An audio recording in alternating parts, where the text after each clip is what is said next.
രാധാഹൃദയം ഹരിമധുനിലയം. സ്വാർത്ഥതയേതുമില്ലാത്ത സ്നേഹമാണ് രാധാറാണിയുടെ ആ പ്രേമഭക്തി എന്ന് പറയുന്നത്.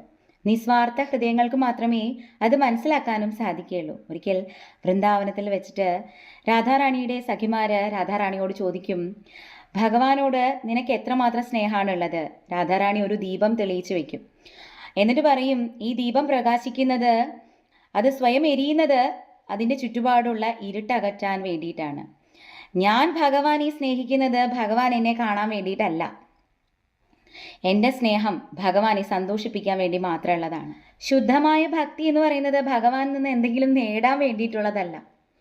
അത് ഭഗവാന് വേണ്ടിയിട്ടുള്ള സേവനമാണ്. ചിലപ്പോൾ അത് ഭഗവാനെ സന്തോഷിപ്പിക്കാനായിക്കോട്ടെ, അത് സേവനമാണ്. എല്ലാവർക്കും രാധാറാണിയുടെ അനുഗ്രഹം ഉണ്ടാവട്ടെ. രാധേ രാധേ. രാധാഹൃദയം